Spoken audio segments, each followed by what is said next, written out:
What's going to surprise your fans to know about you? Oh, gosh. Gabrielle Union. I've been exposed.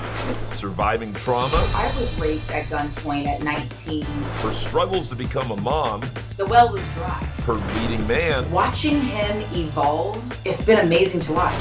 Being black in Hollywood. Black actresses are so disrespected. And her new project. Damn, it's a party in here. I got this. Clearly. Tell me a little bit about LA's finest. It's the thing I am most passionate about. I'd love to explore what defunding the police would look like. You can't live in this world today and not be curious. In fact, if ever there was a time to hear from more than the usual suspects, it's now. This is the Carlos Watson Show. Maybe we'll surprise you. Maybe you'll be mad at us sometimes, or inspired. Not only do I hope people will see more with the show, but I hope they'll do more and be more. People, the good stuff starts now. Do you like acting, and did you like acting from the gate, or were you like, you knew enough to know this was special that you were getting to do it and you were just gonna roll with it? No, I mean, I didn't look at it as a real job. I was like, how much are they gonna pay me to stand next to Screech? And they were like, I think it was like the SAG or the after, it was an after show. And they're like, oh, like, it's only like $1,200. And I was like, what? I literally said like 2 lines. I didn't even have a name. I was Mistletoe Girl number 2. And I was like, this is how much I'll make? I'm gonna give this a try. And it was only because, you know, I'd taken out student loans. It just sort of felt like something to do before my real life was gonna start. And then it just kept going. The lovely, talented Gabrielle Union. Ladies and gentlemen, Gabrielle Union. Gabrielle Union Is here. 1, 2, 3, 4.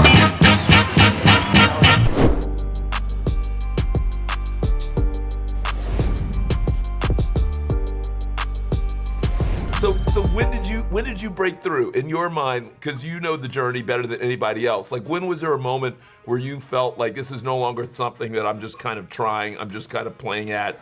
I said, it's cold in here.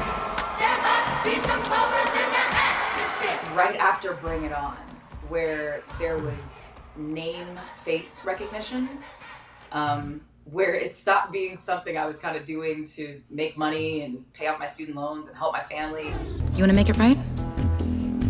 Then when you go to nationals, bring it.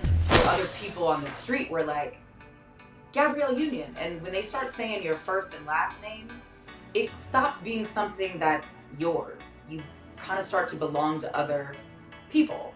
And I was like, oh, is this what I gotta do now? Like, am I a real part of Hollywood? And then the responsibility kind of kicks in. Then you can't really stop because you're providing, you know, shelter and education and all of these things for so many people that it stops really being a choice, and then it's just a necessity. Have you ever, has there been a role that you really, really wanted that you didn't get? Yeah, all of them.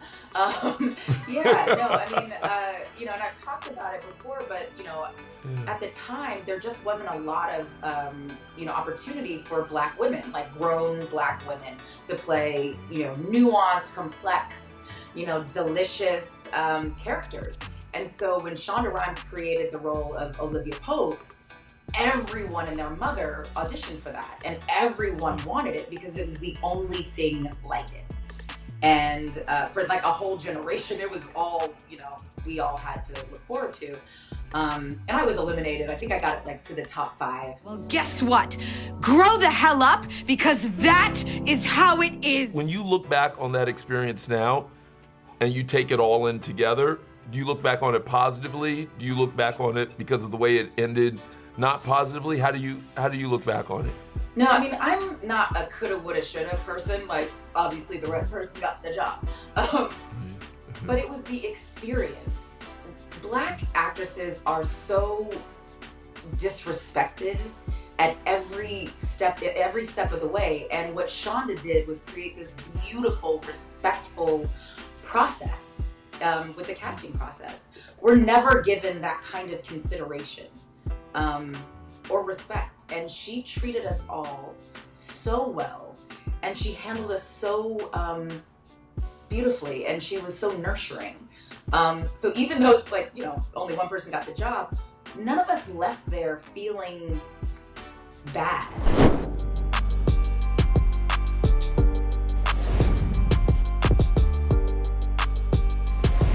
Do you think there's something happening in this moment here, given the Black Lives Matter conversation, that is fundamentally changing the terrain for you and other actors and actresses?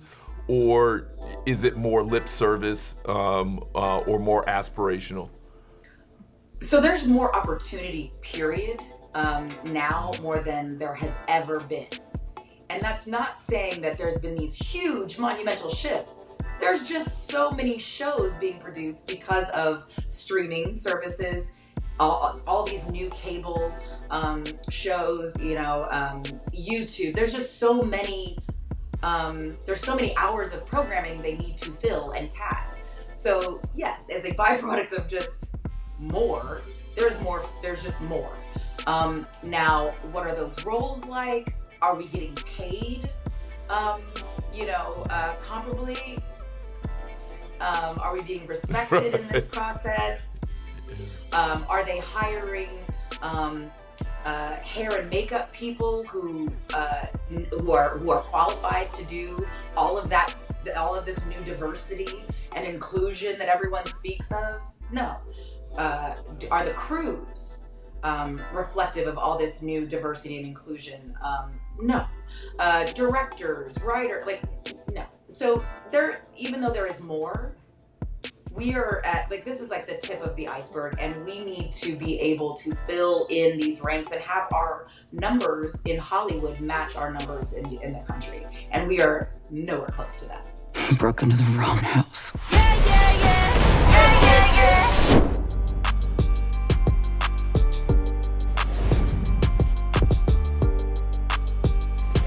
Gabrielle, who have been your best non-Black allies going forward in building this new world?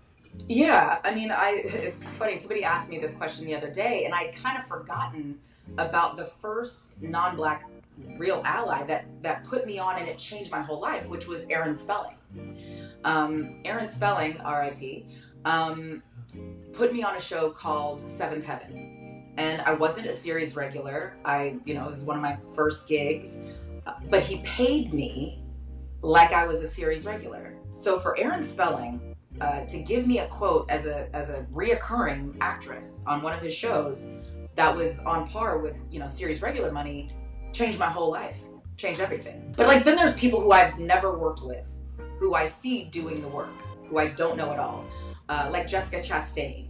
Jessica Chastain did something really, really key in the Me Too Time's Up movement, when her and Octavia Spencer, Oscar-winning actress Octavia Spencer, were doing a project together, and she found out that Octavia was not being paid well, and certainly not what she was getting paid, and she held out to make sure that Octavia got paid, and then she talked about it. Which, you know, it's one thing for people to be like, okay, you're getting screwed, you know, this is what I'm making, and it's not a public thing, it's just, you know, actor to actor. But for her to be so public and saying, you know, are we really going to have a movement? Is this a movement or is it a moment?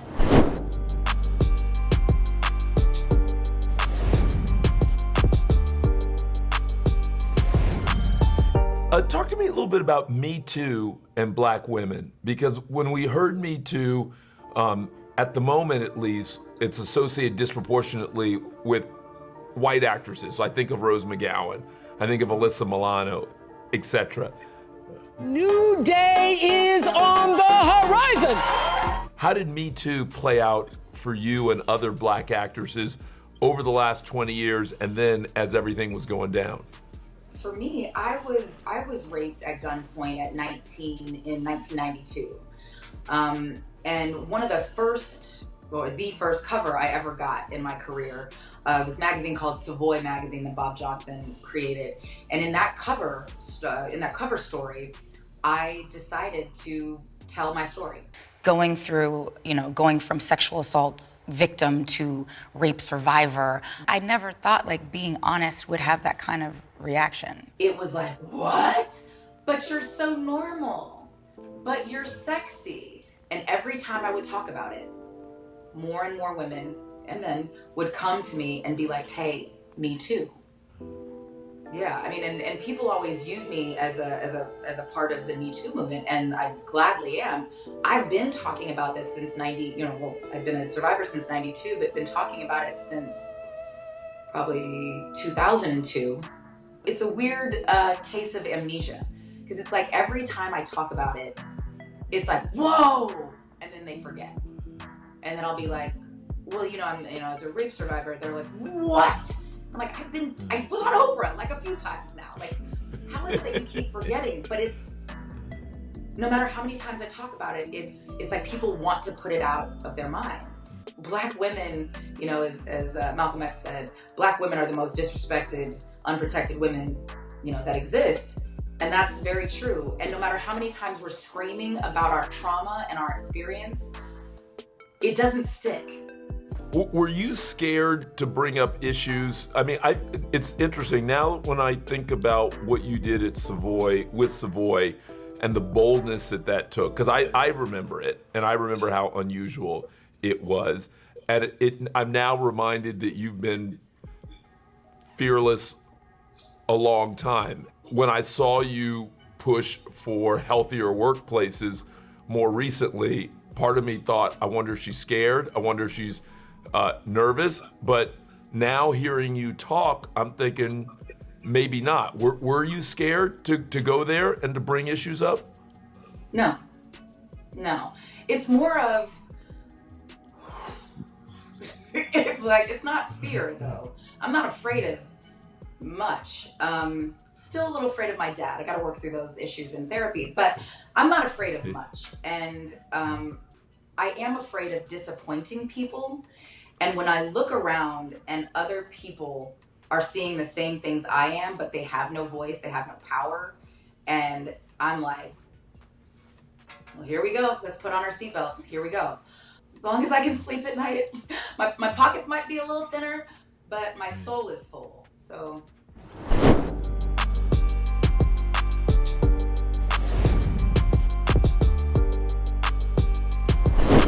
Tell me a little bit about LA's Finest and how you are enjoying that, and do you genuinely feel like this is the beginning of a new phase for you as a producer, as someone hiring people, pulling all this together? Yeah, so years ago, I partnered up with my girl, Nzinga Stewart, who is freaking brilliant, and she's amazing. And we created this project for Lifetime. This is a movie of the week for Lifetime called With This Ring. And we were able to hire our friends, and so Regina Hall and Eve and Jill Scott. And we were all up in Cleveland shooting this really sweet, rom-com. And that was the first thing that I executive produced, and I loved it. And after that, I was like, I don't want to be a part of anything that I don't get to have my hands in how this production is. And I was able to lure Jessica Alba out of semi-retirement, and she's also an executive producer. And we're the only show that has a Black woman and a Latinx woman as the two leads and executive producers. So we finished our season 2 just shortly before the world kind of shut down with COVID. We wanted to be thoughtful detectives, who are about justice but aren't about brutality, and who are still so rooted in their own communities. I've done some crazy in my day. LAPD! Once broke the windows of my ex's Jeep in college. Stabbed Jody Thompson with some scissors. Who's Jody Thompson? Some bitch. When we get a season 3, I'd love to explore what defunding the police would look like. I would love to explore more of community policing. I'd love to explore more what, if you defund the police and you have more money for mental health and education and after-school programs and all of these other things that contribute to, crime rates, what does policing look like? What does the world look like? Los Angeles look like for Sid and Nancy? I'd love to explore that. If we go to jail, I'm gonna have to shank you. You're gonna have to get past Roxy. Roxy? I go to jail with this face, first thing I do is wife up.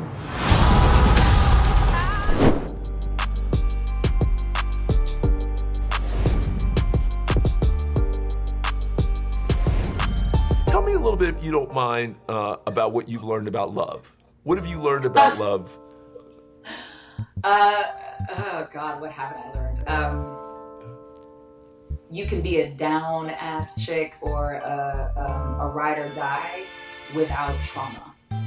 You know, that whole "you complete me" thing it's a Hollywood creation that's not real. You should be pretty freaking complete by the time you come together, join together with another person. Without knowing you or Dwayne at all and watching from afar, which I realize could be completely wrong, I feel like you guys are in a better place, in a warm place today. And in some ways I'm surprised because I've had a lot of friends who played professional sports, and I've often found that when they retired, things got harder for everybody.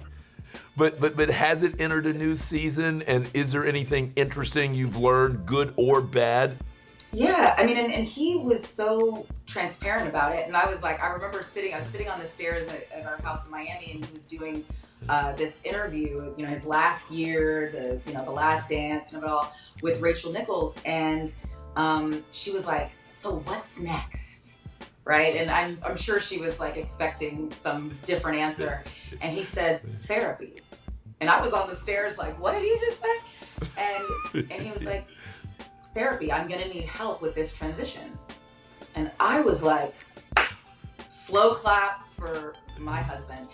And he it wasn't BS, it wasn't, he's been very committed. So now he's like in a book club and he golfs. Like, I don't even know who he is, but it's amazing. Like, I fall in love with him, you know, every day because he keeps evolving every day. He's different. He's just different, and it's awesome, and it's very sexy. Me and my wife, we are proud, when I say proud, we are proud parents of a child in the LGBTQ+. Tell me a little bit about your fertility journey. And I realize that's a big, open, ambiguous question, but I kind of mean it to be a little bit because I don't want to put a narrative on it. I kind of want to hear how you've approached your fertility journey. Will you share a little bit with us? So I go to the IVF doctor, the fertility doctor, and she's like, we need to go straight to IVF. We're not gonna try anything else. We're not gonna try IUI. You kind of shot past that. You've got low ovarian reserve. And my body was like, like, you know, the eggs were like, you know, like dust. And so I needed to kind of sift through the duds and try to find the best eggs. So I never had great success. After we started IVF and we were implanting embryos, I was getting pregnant, but I was having, you know, miscarriages left and right. And I ultimately was like, okay, I want to be a parent. I want to bring forth our child, and I don't care how she gets here. This is a kid here. So my first question for you, how nervous and or excited are you? She came with her own swag. She's been very clear since birth, and she has been unimpressed since birth. Right. And she is an original.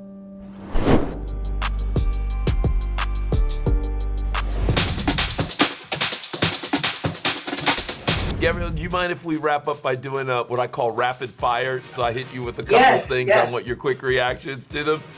First question, who are your girls? Who do you roll with? Who are your girls? That America knows, Regina Hall, Sanaa Lathan, Essence Atkins, Robin Lee, Jamel Hill, Carrie Champion.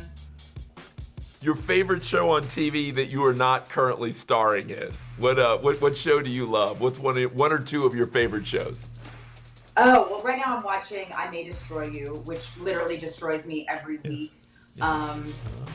Oh, what else? Oh, and like Insecure. Oh, okay. That's it? Where's the most magical place you've ever visited? I'm biased because to me there is no place more magical than Memorial Stadium in Lincoln, Nebraska on football Saturday with the home opener. And I try to be there every year for the home opener. I'm back there with the guys. I'm like in the huddle. I'm on the sidelines. There is no more magical place than Memorial Stadium. Before Dwayne, who was your favorite basketball player? It's Michael Jordan. It's not even close.